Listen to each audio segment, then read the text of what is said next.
चलिए जी। अब एग्जाम हो चुका है। सब राजी खुशी। अब क्रिटिसाइज करने का समय हमारा चला गया है। हमको अब आगे का रास्ता तय करना है। जो कुछ भी हुआ उसको भूलकर हमको नई शुरुआत करनी पड़ेगी। ठीक है। मैं आपको फिर बता देता हूं। जेकेएसएसबी वन लाइनर से अब कुछ नहीं होने वाला। जैसे कि आप मेरी स्क्रीन पर देख रहे हो, वन लाइनर से कुछ फर्क नहीं पड़ने वाला। अब उन्होंने अपनी स्ट्रेटेजी चेंज कर दी है और अब हमको भी अपनी स्ट्रेटेजी चेंज करनी पड़ेगी। ये बात दिमाग में बिठा लो अब। ठीक है। क्रिटिसाइज अब नहीं करोगे आप। और अपने दिमाग में ये बात बिठा लो कि अब हमको अपना प्लान क्या करना पड़ेगा, चेंज करना पड़ेगा, नई स्ट्रेटजी बनानी पड़ेगी। दोस्तों, अगर हम स्ट्रेटजी नहीं बना पाए और प्लान नहीं बना पाए तो हम कंपटीशन से बाहर हो जाएंगे। ये लिख कर ले लो। ठीक है। तो वन लाइनर को छोड़ो और किस तरह से टॉपिक पर हम अप्रोच करेंगे अब से, वो अब हम सीखने वाले हैं और आप वही करोगे कि हमको टॉपिक किस तरह से पढ़ना है जीएस का, और उसको ध्यान से थॉरोली रीड करते हुए समझना पड़ेगा कि इसमें एक्चुअल में चीजें हैं क्या और एग्जामिनर किस तरह के क्वेश्चन इस क्वेश्चन के ऊपर से बना सकता है। ठीक है। तो आज मैं आपको एक एग्जाम्पल बता रहा हूं। हिस्ट्री की तरफ से, मॉडर्न हिस्ट्री की तरफ से एक टॉपिक लिया है मैंने। और वो टॉपिक ट्राइबल आपका अपराइजिंग का है, ट्राइबल फ्रीडम फाइटर्स का है। ठीक है।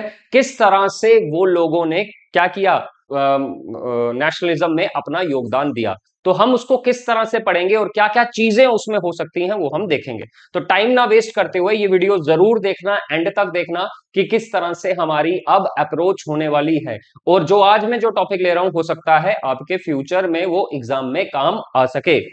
तो हमारे सामने ये जो टॉपिक है, ये है सन्यासी और फकीर रेबिलियन का। ये आप देख रहे हो, मैंने लिखा है इंट्रोडक्शन। इंट्रोडक्शन क्या है? सन्यासी और फकीर रेबिलियन। ये मॉडर्न हिस्ट्री का टॉपिक है। मॉडर्न हिस्ट्री का टॉपिक है। और टॉपिक क्या है? सन्यासी फकीर रेबिलियन। सन्यासी और फकीर लोगों का रेबिलियन। दोस्तों, जब आप ये टॉपिक पढ़ रहे हो तो इसके पीछे की बैकग्राउंड हमें पता होनी चाहिए, क्योंकि बैकग्राउंड के ऊपर से भी क्वेश्चन आ सकता है कि क्या कारण बने कि सन्यासी और फकीर लोगों ने क्या किया, विद्रोह कर दिया अंग्रेजों के खिलाफ। तो उस अप्रोच से आपको पढ़ना है। मैं फिर बता देता हूं, 18th सेंचुरी के अंत में और 19th सेंचुरी की शुरुआत में ये रेबिलियन हुआ था, ये विद्रोह हुआ था, जो सन्यासी और फकीर रेबिलियन के नाम से जाना गया। अब उस समय आपको दिमाग के अपने घोड़े दौड़ाने हैं और यह देखना है कि ये सन्यासी और फकीर रेबिलियन अगर 18th सेंचुरी के अंत में हुआ है तो क्या कारण रहे होंगे।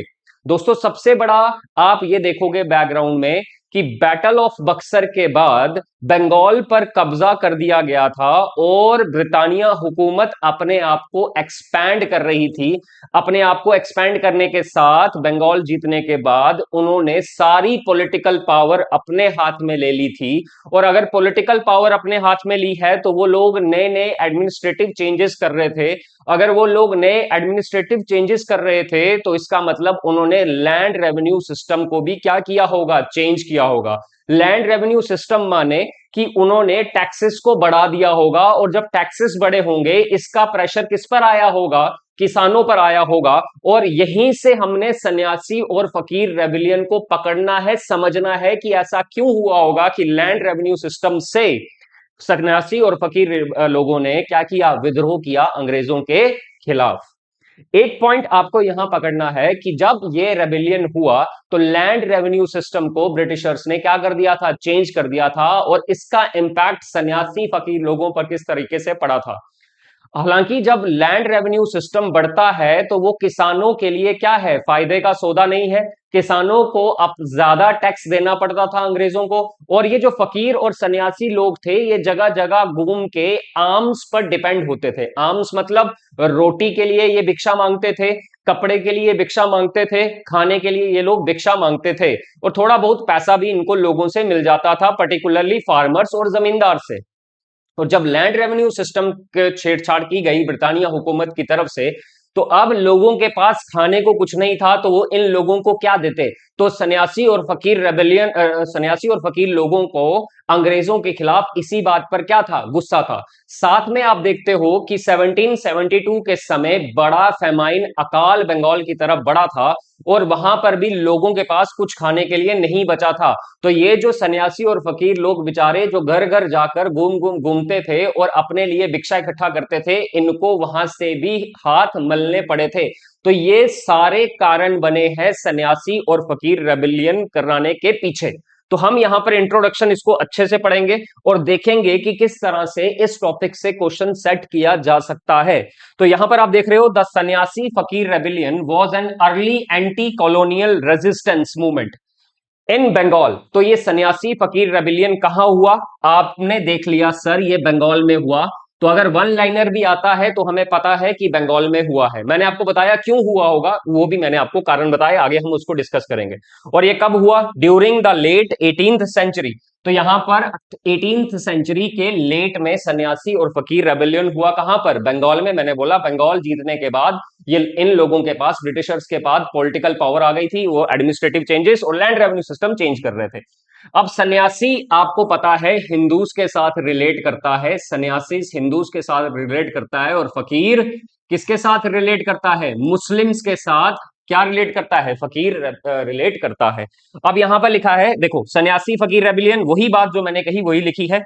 इट इन्वॉल्व हिंदू सन्यासीस, ठीक है, इसमें हिंदू सन्यासीस थे एंड मुस्लिम फकीर्स, जिनको क्या बोला गया, मेंडिसेंट्स। मेंडिसेंट्स मतलब जो गली गली गांव गांव घूम कर भिक्षा के ऊपर अपनी जिंदगी उनकी डिपेंड होती थी, ठीक है। Who rose against the rule of British East India company.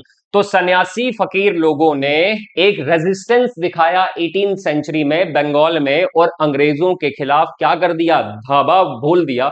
उसके कारण क्या थे, कारण अगली स्लाइड पर है, कारण देखो। सबसे पहला कारण था हैवी टैक्सेशन। अब आपको यह समझना है कि हैवी टैक्सेशन इनके रेबिलियन का कैसे कारण बन गया। तो हैवी अगर टैक्स, अगर गवर्नमेंट ऑफ ब्रिटेन उस समय लगा रही है तो वो किसानों के ऊपर, जमींदार के ऊपर लगाया गया है। तो इनका इनका जो क्या बोलते हैं, इनका सन्यासी और रेबिलियन के ऊपर इसका प्रभाव कैसे पड़ा। हालांकि डायरेक्ट प्रभाव नहीं पड़ा पर इनडायरेक्ट प्रभाव जरूर पड़ेगा हैवी टैक्सेशन की वजह से। क्यों, क्योंकि किसानों को अब ज्यादा टैक्स देना पड़ रहा है, जमींदार को अब ज्यादा टैक्स देना पड़ रहा है। अब ज्यादा टैक्स देना पड़ रहा है तो अपने लिए कुछ बचा नहीं, तो वो इन लोगों को किस तरह से दान दक्षिणा देंगे। तो ये कारण बना है। तो हैवी टैक्सेशन क्या है, the British imposed high land revenue on farmers. Britishers ने किसानों पर लैंड रेवेन्यू क्या कर दिया, हाई इंपोज कर दिया, मेकिंग देम एक्सट्रीमली पुअर। तो ये जो फार्मर्स हैं और जमींदार हैं, जब इनको ज्यादा लैंड रेवेन्यू देना पड़ रहा है तो ये गरीब हो गए हैं, अपने लिए कुछ बचा नहीं खाने के लिए। तो सन्यासी और फकीर लोग जो उस समय गली गली घूमकर भिक्षा के ऊपर डिपेंडेंट है, तो उनको ये लोग क्या देंगे। तो डायरेक्टली इंपैक्ट नहीं पड़ रहा है किस पर, सन्यासी फकीर पर इनडायरेक्टली तो इफेक्ट पड़ रहा है सन्यासी और फकीर लोगों पर। ये इस वजह से सन्यासी और फकीर लोग ब्रिटिशर्स के खिलाफ हो चुके थे। दूसरा कारण क्या है, रिस्ट्रिक्शन ऑन मूवमेंट। पहला कारण हैवी टैक्सेशन, दूसरा कारण क्या है, ये जो सन्यासी और फकीर लोगों की मूवमेंट थी, जो ये गली गली घूमते थे, उन पर क्या लगा दी है, पाबंदियां लगा दी गई थी। Sannyasis and fakirs were not allowed to travel freely और कलेक्ट आर्म्स डोनेशंस। तो सन्यासी और फकीर लोगों पर पाबंदियां लगाई गई थी कि वो अब से गली गली नहीं घूमेंगे और उनको डोनेशंस भी नहीं मिलेगा। ये ब्रिटिशर्स के तरफ से उनके ऊपर डायरेक्ट वार करने की कोशिश की थी। दूसरा कारण है economic distress, the Bengal famine. Bengal में अकाल पड़ा 1717 में, तो ये कारण भी है। तो आपको ये कारण सारे पढ़ने हैं कि उसमें से पूछ लेंगे, आपको स्टेटमेंट दे देंगे कि कौन कौन सा कारण फकीर रेबिलियन के लिए क्या हुआ, जिसने स्पार्क का काम किया। तो Bengal famine of 1717 worsen the situation. तो बंगाल में उस समय अकाल पड़ा। तो अब जब अकाल पड़ा तो ये लोग डोनेशंस पे, जो लोग डिपेंड थे, इनको डोनेशंस कौन देगा, तो ये भी कारण बना गुस्से का। फोर्थ कारण है loss of traditional rights, there age old practice of receiving voluntary donations was disrupted. अब यहां पर क्या है कि ये जो पुराना तौर तरीका था इन सन्यासी फकीर लोगों का डोनेशंस लेने का, उस पर भी क्या कर दी, रोक लगा दी गई। क्योंकि अंग्रेजों को लगता था कि ये लोग डोनेशन के बहाने लोगों के साथ मिलते हैं, लोगों के साथ जुड़ते हैं, और उनको ये शक था कहीं ये उनको यूनाइट ना कर दे हमारे खिलाफ, तो ये कारण बना। ठीक है, तो आपने इस तरह से जब टॉपिक को पढ़ा तो आपको अब समझ जाना चाहिए कि कौन कौन सा कारण बना होगा सन्यासी और फकीर रेबिलियन का 18th सेंचुरी में बंगाल में। तो आपको अब यहां से कोई भी स्टेटमेंट दे दे तो आपको इस तरीके से पढ़ना है ताकि आपको पता लगता रहे कि क्या हुआ है और क्या नहीं हुआ है। अगर मैं बात करता हूं आगे, nature of the rebellion, rebellion का नेचर क्या था, तो it was a combined movement of Hindu and Muslim ascetics. Hindu और मुस्लिम जितने भी यहां पर एसेटिक्स हैं, जो क्या है सन्यासी हैं, जो क्या है फकीर्स हैं, उनका ये यूनाइट मूवमेंट था किसके खिलाफ, ब्रिटिशर्स के खिलाफ। क्यों? क्योंकि कारण मैंने आपको बता दिए। दूसरा, दे यूज्ड गोरिल्ला वॉरफेयर, तो याद रखना है आपको, इन्होंने क्या किया, गोरिल्ला वॉरफेयर का इस्तेमाल किया अंग्रेजों के खिलाफ। छुपकर अंग्रेजों पर अटैक करना और फिर अटैक करके भाग जाना, इसको बोला जाता है गोरिल्ला वॉरफेयर, तो ये भी आपको याद रखना है। तीसरा, they attacked British treasuries, factories and officials, तो ये अटैक कहां करते थे, जहां ब्रिटिश ट्रेजरीज, जहां पर ब्रिटिश का खजाना रखा जाता था, फैक्ट्रियों पे अटैक करते थे और उनके ऑफिशियल्स को मारते थे। The rebellion spread across Bengal and nearby region, सिर्फ बंगाल तक सीमित नहीं रहा, उसके नियर बाई रीजन में भी ये फैला था। तो आपको ये भी याद रखना, अगर आपको पूछने सिर्फ बंगाल में ही था, नहीं, बंगाल के अलावा नियर बाई रीजन में भी इसका क्या पड़ा, इंपैक्ट पड़ा है। आगे चलते हैं, अब आपको मोस्ट इंपॉर्टेंट याद रखना है सन्यासी फकीर रेबिलियन के लीडर्स कौन कौन थे। तो मजनू शाह फकीर लीडर थे, मतलब मुस्लिम्स को रिप्रेजेंट कर रहे हैं, और भवानी पाठक ये हिंदू थे और हिंदू साधु संतों को क्या कर रहे हैं, रिप्रेजेंट कर रहे हैं। तो ये आपको याद रखना है, लीडर्स कौन कौन थे, सन्यासी सन्यासी फकीर रेबिलियन के, सन्यासी फकीर रेबिलियन के लीडर्स कौन कौन थे, तो ये भी आपको एग्जाम के लिए याद रखना है। ठीक है, अगर हम इतिहास में, हिस्ट्री में इसका सिग्निफिकेंस देखें तो वो भी काफी ज्यादा है। It was one of the earliest resistance against British rule in India, ये ब्रिटिश रूल के खिलाफ क्या था, one of the early resistance था। दूसरा, it showed Hindu Muslim unity, अब देखो सन्यासी और फकीर लोग मिलकर यूनाइट होकर अंग्रेजों के खिलाफ जंग लड़ रहे हैं, तो ये हिंदू मुस्लिम यूनिटी का भी क्या है, एग्जाम्पल है। तो आपको पूछेंगे सन्यासी फकीर रेबिलियन क्या हिंदू मुस्लिम यूनिटी का एग्जाम्पल है या नहीं, तो ये भी आपको याद रखना है। It highlighted economic exploitation and colonial control, इससे क्या है, इसमें हमें यह भी दिखा कि किस तरह से अंग्रेज इकोनॉमिक एक्सप्लॉइट कर रहे थे और कॉलोनियल कंट्रोल का नाजायज फायदा उठा रहे थे। Next, it led the foundation of later revolts, और इसी रेबिलियन के बाद इसी रेबिलियन ने नींव रखी है आगे आने वाले रिवॉल्ट्स की, जिसमें रिवॉल्ट ऑफ 1857 भी मुख्यतः रहेगा। तो आपने सिग्निफिकेंस भी देख लिया, लीडर्स भी देख लिए, कॉजेस भी देख लिया। अब कंक्लूजन पे पहुंचते हैं। द सन्यासी फकीर rebellion was an important early struggle against colonial rule, colonial rule के खिलाफ ये अर्ली स्ट्रगल्स में से एक था। ड्रेवन by economic hardship, economic hardship थी, मैंने बोला फेमाइन पड़ा हुआ है, अकाल पड़ा हुआ है, लैंड रेवेन्यू बढ़ा हुआ है, रिलीजियस रिस्ट्रिक्शंस, रिलीजियस रेस्ट्रिक्शंस लगाई गई हैं। देखो अब उस तरह में हिंदू सन्यासी लोग किस तरह से आजकल जैसे आज भी गली गली घूमकर डोनेशंस पे डिपेंड करते हैं, उस समय भी ये करते थे, तो उन पर, उनके मूवमेंट पर रिस्ट्रिक्शंस लगाई गई, सीधा रिलीजन पर आक्रमण। And loss of traditional rights, जो उनका डोनेशन लेने का जो ट्रेडिशनल राइट था, पुराने तौर तरीके थे, उस पर भी रोक लगाई। It reflects the beginning of organised resistance in India, तो यहीं से एक ऑर्गेनाइज्ड रेजिस्टेंस, ऑर्गेनाइज्ड विद्रोह ने जन्म लिया, और यहां पर हिंदू और मुस्लिम फकीर एक साथ मिलकर अंग्रेजों के खिलाफ लड़े। तो अब हम देखते हैं कि यहां पर अगर आपने टॉपिक पढ़ लिया तो इसमें से किस तरह से स्टेटमेंट वाइज क्वेश्चन बन सकते हैं। मैं फिर कह रहा हूं, हमको अपना प्लान चेंज करना पड़ेगा, स्ट्रेटेजी दोबारा रिविजिट करनी पड़ेगी, स्ट्रेटेजी को भी हमको चेंज करना पड़ेगा। अगर हम स्ट्रेटेजी को चेंज नहीं कर पाए तो ध्यान से सुन लो, आप कंपटीशन से बाहर हो जाओगे। तो अभी हमने जो टॉपिक पढ़ा, हमने इंट्रोडक्शन देखी, कारण देखा, नेचर देखा, सिग्निफिकेंस देखा और कंक्लूजन देखा। अब सबको अपने, जब आप नोट्स बनाओगे ये सब लिखना है और अपने दिमाग से सोचना है कहानी को कि यहां पर एग्जामिनर स्टेटमेंट वाइज किस तरह से क्वेश्चन फ्रेम कर सकता है। तो मैंने कुछ एग्जांपल्स लाई हैं इसी टॉपिक के ऊपर कि एग्जामिनर किस हद तक यहां से घुमा फिरा के क्वेश्चन पूछेगा। तो आपके सामने एमसीक्यू नंबर 1 है, इसी टॉपिक के ऊपर स्टेटमेंट दी गई है। Fakirs were traditionally religious mendicants who depend on voluntary arms. तो फकीर जो है वो पुराने तरीके के रिलीजियस मेडिसेंट से, जो गांव गांव गली गली जाकर लोगों से भिक्षा मांगते थे, डोनेशंस पे डिपेंड होते थे। ठीक है ना, तो ये लाइन बिल्कुल सही है, अभी हमने पढ़ा, ये रिलीजियस मेडिसेंट्स है। Who dependent on voluntary arms, arms मतलब जो डोनेशन लोग देते थे, भिक्षा देते थे, जिसमें रोटी होती थी, कपड़ा होता था और पैसा होता था, तो इस पर गुजर बसारा करते थे। तो पहली लाइन बिल्कुल ठीक है, हमने अभी पढ़ा। दूसरी स्टेटमेंट है the British restricted their movement to increase land revenue collection.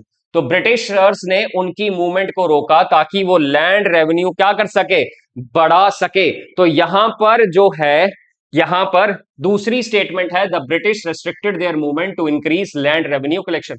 Britishers ने उनकी मूवमेंट को रोका ताकि लैंड रेवेन्यू क्या हो सके, इन उनका इंक्रीज हो सके। अब आप बोलोगे सर ये स्टेटमेंट तो गड़बड़ लग रही है, पर ये स्टेटमेंट गड़बड़ नहीं है। देखो ध्यान से समझो, लैंड रेवेन्यू बढ़ाया गया था, क्यों बढ़ाया गया था, ताकि फार्मर्स और जमींदार किसको टैक्स दें, ब्रिटिशर्स को टैक्स दें। अब यहां पर क्या होता था कि ये जो फकीर सन्यासी लोग थे, ये गली गली घूमकर डोनेशंस लेते थे, मतलब पैसा लेते थे, रोटी लेते थे, कपड़ा लेते थे, और मुख्यतः पैसा लेते थे अपना जिंदगी गुजर बसर करने के लिए। बट अंग्रेजों ने इनकी मूवमेंट पर रिस्ट्रिक्शंस लगा दी, क्यों, ताकि उनका लैंड रेवेन्यू बना रहे। क्यों कि अगर ये लोग, अंग्रेजों का ऐसा मानना था, अगर किसान इनको डोनेशंस देता है तो हमारे पास पैसे कम आएंगे, तो इस वजह से भी इनको क्या किया गया था, रोका गया था। मतलब स्टेटमेंट वन भी सही है, स्टेटमेंट टू भी सही है। अब हम देखते हैं ऑप्शंस को, ऑप्शंस क्या कह रहे हैं, तो ध्यान रखना। बोथ स्टेटमेंट्स आर करेक्ट, दोनों स्टेटमेंट्स करेक्ट हैं। And statement two explain statement one, दोनों स्टेटमेंट सही है, और स्टेटमेंट टू किसको एक्सप्लेन कर रही है, फर्स्ट वाली स्टेटमेंट को एक्सप्लेन कर रही है। अच्छा, दूसरा ऑप्शन क्या है, बोथ स्टेटमेंट्स आर करेक्ट, दोनों स्टेटमेंट्स करेक्ट हैं, but statement two does not explain the statement one, statement two explain नहीं कर पा रही स्टेटमेंट वन को। दूसरा, statement one is correct but statement two is incorrect. Fourth option, statement one is incorrect but statement two is correct. तो इसमें से हमको पहचानना है कि कौन सा ऑप्शन हमारा सही रहेगा। तो यहां पर पहली स्टेटमेंट भी सही है, दूसरी स्टेटमेंट भी सही है, बट यहां पर देखो, तो यहां पर ये ऑप्शन एलिमिनेट हो जाता है, ये ऑप्शन एलिमिनेट हो जाता है, क्योंकि दोनों स्टेटमेंट सही है। अब लड़ाई हमारी ए और बी में है।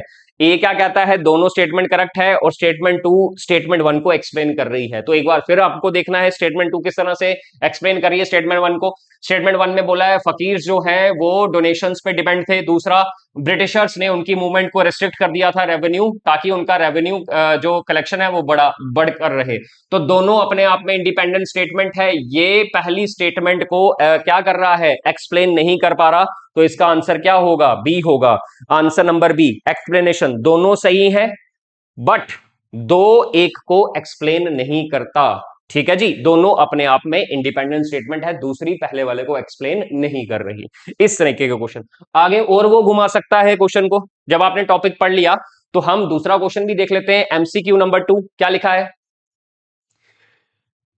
British East India company banned फकीर्स from collecting arms because it reduce their revenue. मैंने आपको अभी बताया कि ब्रिटिश ईस्ट इंडिया कंपनी ने फकीर्स पर बैन लगा दिया था, क्यों, ताकि उनका जो है from collecting arm because it reduce their revenue, ताकि उनका रेवेन्यू क्या हो, कम ना हो। क्यों कम ना हो, क्योंकि फार्मर्स पर इन्होंने क्या किया था, हैवी टैक्स लगा दिया था। अब फार्मर्स ज्यादा पैसा ब्रिटिशर्स को दे रहे थे कि नहीं। अगर वही फार्मर्स, अगर लैंड रेवेन्यू पर टैक्स कम होता तो वहां पर क्या होता, तो यही फार्मर्स किसको देते, सन्यासी और फकीर लोगों को कलेक्शन देते, और यह अंग्रेज नहीं चाहते थे, क्योंकि उनको अपना रेवेन्यू चाहिए था ज्यादा।